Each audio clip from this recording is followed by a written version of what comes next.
I've been asked to make an announcement that we have the Big Wakes Hertz Lake signs that are available out in by the area where all the good treats are as well. So please go help yourself.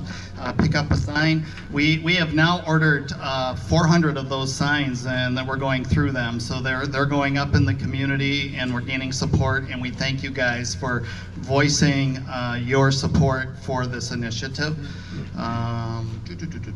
Yep, I got it. Okay, we're going to move on to something a little different.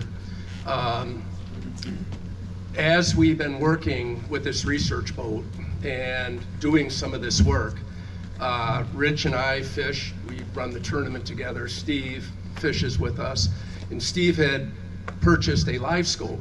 My son has one, and this is new technology that is pretty amazing. And Steve said, why don't I bring out my live scope and let's just take a look and see what this shows. And because it really does show, it's like an x-ray under the water. And so we're gonna share some of the imaging that this has shown. I'm gonna turn over to Rich for that. And then after that, I purchased a drone, so I wanna do a little drone work. We got some drone images of some water that I want to describe and share with you, and then talk a little bit about the topography of Lake Beulah and why it's so tough to wake surf on Lake Beulah and not do damage. So I'll turn it over to the Reg to talk about the live scope. Thanks, Brian.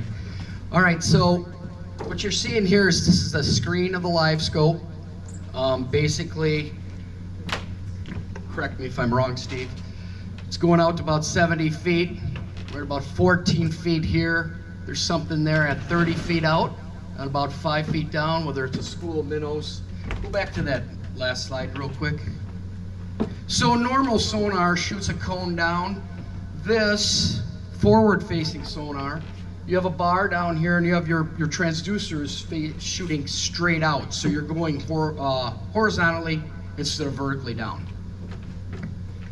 Now we're going to show you, Steve videotaped the screen as we were doing this study, and this is some good evidence. It's basically the X-ray, and what you're going to see is the prop wash air bubbles going down.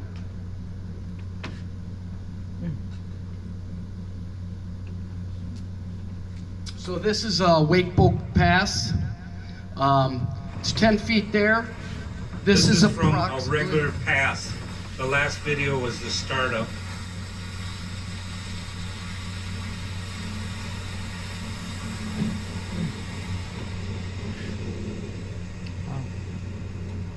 That's the prop wash. Now that's just air bubbles going down, and you can see. Down because the boat's rocking so hard.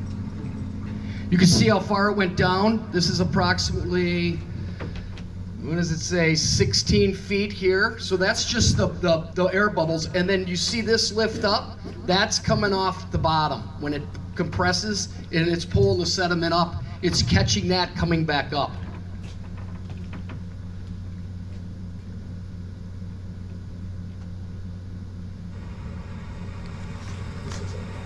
I'm sorry. Yeah. Here's the jet boat. Wait, no, this is actually, oh yeah, this is the jet boat, okay. This is the jet boat. Okay, I thought it recycled. This is the jet boat. Jet boat on plane.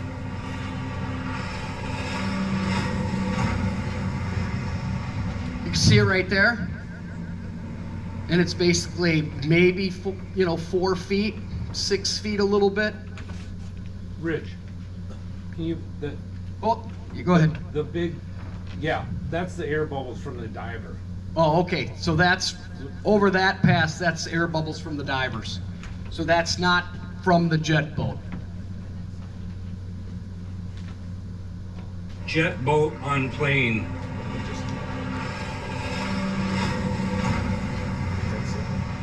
Little bit of turbulence up here. 4 feet down. This is pontoon. Pontoon boat on plane. Pontoon boat on plane. Once again, you can see a little bit right here, and that's the air bubbles from the diver.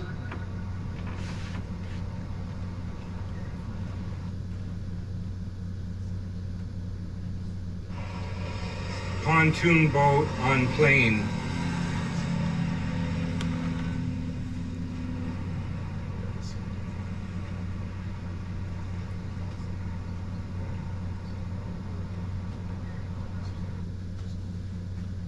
And this is the wake boat on startup. And you'll see, so hold it real quick. So this is 24 feet here. It comes up to about 18. And you'll see how far that prop wash goes down. And you got to remember the prop wash is we're only picking up the air bubbles. So there's still turbulence after the air bubbles start coming back up. So when you see this, remember that's just air bubbles. There's more disturbance going deeper than what the live scope will pick up. Yeah, the orange line is the bottom. That represents the bottom. Right here. Yeah. Wake boat on startup. So you can see it go down. And then you can see this pull up right here. That's as it goes by, it pulls up.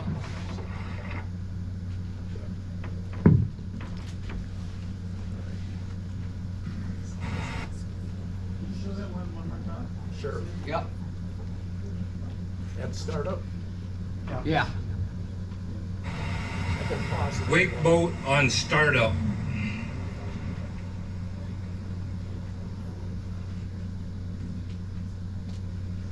So you can see that is sediment or air bubbles coming out from the bottom. I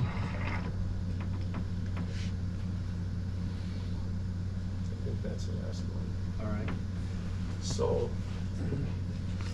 So this live scope is just a different way of imaging and seeing what, you know, the divers experience with that prop wash coming down or video from underneath there. And the most fascinating thing of all this was when Bonnie and Sean described how the boat went by and they got lifted up off the bottom, and the water, those boats displace so much water, and when they go by, water's going to want to re-level, and when what's pushing the water to the side, it's going to re-level from underneath, and it literally sucked them 3 feet off the bottom. We see that on the live scope, where you see the bottom raise up, and it's just a lot of energy and power that's impacting the lake. And we were just tinkering with this. This is just an incidental type of finding that, we decided, Steve, everybody who's into fishing, this high-speed forward-facing sonar is really crazy stuff. You literally see the fish moving in live time. You can see your lure coming in live time and watch the fish go towards it. It's pretty crazy stuff. So we decided to take a look at it and see what does it show us in terms of, the prop wash and the impact of the boat underneath the water. So Beth has a medical background, and she didn't understand. She said, well, it's just like an x-ray of under the water. And I said, ultrasound ultrasound, or an ultrasound of under the water. I said, it's a good way to describe it. So Steve? Somebody had a question earlier about what it would do to the fish. How did the fish react to these boats going over? I noticed with that live scope, and you could see on some of them that Rich just showed, you could see the fish in those pictures. But what I noticed when we did the test, like sometimes you do 8 passes in the same 200-foot area, but the boat would go over, the fish would scatter, they'd come back in. Same thing the next time, and maybe the third time, but the third or the fourth time, usually the fish wouldn't come back to that same area. They were. I don't know if they went deeper, but they were out of the picture. I think one of the concerns, Don, the question about the impact on the fish if they're suspended and out and about, and Rich and I have debated this and talked about, maybe not when they're like a 5-inch bluegill that it will hurt them or affect them, but after the spawn, the bass, the male will guard the fry ball, so the bass is a protective mechanism, will stay together in a ball to look bigger to the prey and to protect each other. And they're out leaving the nest and they're out swimming around. Imagine one of these boats going over one of those newborn fry balls and blowing it apart, and all that protective mechanism is gone. Do they reconvene? They're open to predators?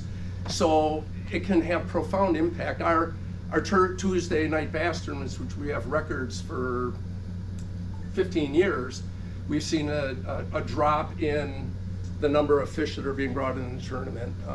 What do we have in 20? In 2015, we had 317 fish that we weighed in and released over the 20 weeks on Tuesday nights, and last year we weighed in 89, and we've had about the same amount of people. It's been down for a while. Our crappies are way down. Our Crappies are down. shallow water bluegills are non-existent. There's 2 species of bluegills, genetic strains, and we talked to the biologists about this. There's a shallow water spawner that'll spawn in 3 feet, 4 feet, and there's one that'll, the other genetic spawns in 8 to 10 feet. And we noticed in the last 5 to 10 years, the shallow water bluegills, just go out there in the spring where you used to find bluegills, by the seminary, by your pier, our pier, there's very few. And the biologist said, one thing could be overfishing, because Beulah's now got big bluegills. And 2, he said, if the wave action breaks up that ball fry in shallow water and those fry get dispersed, they get eaten immediately by other fish, and they're not recruiting the shallow water spawners. So he said basically that genetic strain will be gone. And if this boat can impact 8 feet of water, imagine what it's doing down there. And you got to remember, the 8-foot spawners spawn later in the year because it's colder down there. So when they start wake surfing in June, those fish are they're still spawning well into the 2nd week of June, maybe the 3rd week. So they're impacting that spawn. Same with the bass and any other fish that's spawning, except for maybe the walleye. Those deeper water fish are still being impacted. All right, next we're gonna move into a little bit of the aerial drone footage. And since we had this boat, the industry claims that all you need is 10 feet of water to wake surf and you won't be doing any harm. So we wanted to take the wake boat out in 11 to 13, 14 feet of water and run it a little bit. And I got the drone up and we ran a little footage of that just to see if their claim is gonna hold up. So go ahead and Just hold this for a go ahead. second. Yep. So going back to that video, I just want to describe this. So here, this is a center hump out from the camp. Charles Ellis. Charles Ellis. Charles. This is about 8 feet deep here, and you can see how it fades off. This is 11 to 12 feet, 13 feet, and we did take an actual rope with foot marks on it, and we manually measured it because we know sometimes the sonar is not accurate with weeds and stuff. And we ran along that, and you can see how it dips here. This is deeper. This is like 10, and this is 8 to 9, and the weeds are higher up here than off the edges. But you got to remember, this slopes down, so that is a hump that slopes. And you're going to see the video, and this is in wake surf mode. So we're going along the edge of it, and that's right about there is about 13, 14 feet.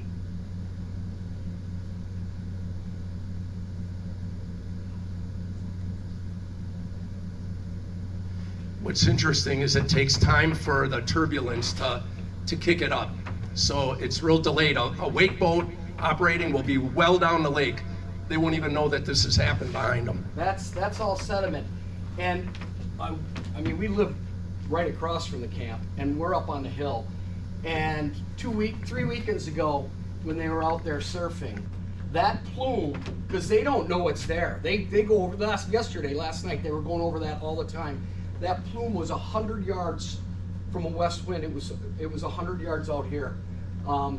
Luckily, these weeds are holding up, but what it's not Cara, so it doesn't hold the sediment down, so they can go over. No, they are blowing weeds up. We blew weeds up. Right. But what it's really pulling the marl, the bottom up. And I mean, it's a mess. And where's that going? That's getting distributed, down to the seminary shoreline eventually. You can see some weeds that surfaced from that. So it is uprooting some of those. So okay, we'll play the next one. That same one. There you go. Now this one we went over the top, and this is pretty. This is You can see the camp, but this gets repeatedly done multiple times over the weekend. This spot is not on any map of Lake Beulah. It is not, you look at any map, you look at that map, that spot is not on there. And I hate to say this, even the local people don't know, people that live on the lake don't know it's there, because we watch them go over it too. And do we buoy it? Well, if we put buoys on every spot that's sensitive, the lake would look terrible. Plus that buoy, that's getting ran over on a busy Saturday or Sunday afternoon within 15 minutes, somebody not paying attention. It's right in the middle of the lake. And keep in mind, this is just one spot, and I'm going to get into it. In fact, we'll get into it now. I'm going to go over a little bit of some satellite images of Lake Beulah. As fishermen, there's so much structure, it's extremely difficult for them to wake surf on Lake Beulah without doing this type of stuff. So we'll move forward and next, okay, go ahead. Okay, so this is, hopefully you can see it.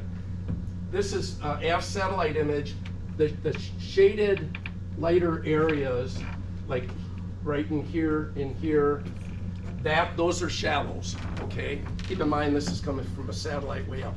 This is shallow weeds. So on South Shore, there's a huge shallow shelf that comes out. This right here is the point, Frascona Point, that's when you go into Mill Lake here from the beach.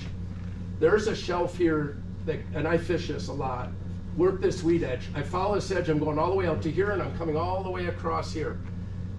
Those boats think they're in the middle of the lake when they're coming through here. I'll be fishing this edge, and there's wake boats coming inside of me all the time. And I see the plume, and I see the damage being done.